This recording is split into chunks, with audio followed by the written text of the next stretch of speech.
Alam mo ate, alam ko madaling magpayo, pero kung ako yung nasa posisyon mo at yung boyfriend mo na nasa Pilipinas ay may iba pang girlfriend na nasa ibang bansa rin, sa palagay ko, dapat iwanan mo na siya. Oo, sabihin na nating mahal ka niya, daw. Diyan na tayo eh. Kasi yung sinasabi niyang pagmamahal sa ginagawa niya, hindi nagtutugma.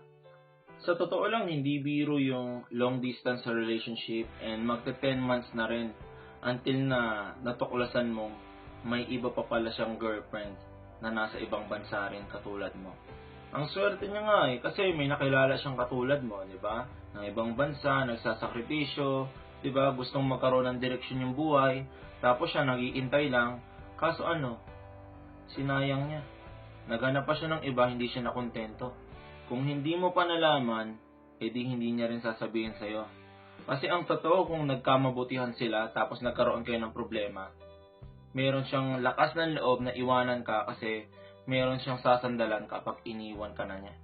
Mabuti nga rin na mabuting tao rin yung nakarelasyon niya kasi sa totoo lang ayaw niya rin namang masaktan and sabi niya na siya na lang daw yung magpaparaya, di ba? And alam niyang mas may karapatan ka sa naging bagong boyfriend niya. Honestly, nakikipagrelasyon lang siya sa'yo para mayroon siyang masandalan.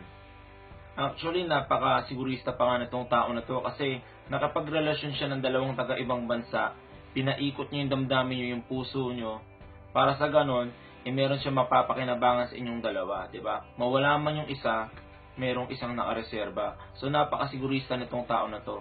Yung tipong tao ng manggagamit. Ginagamit ka lang niya para sa mga pansarili niyang interes.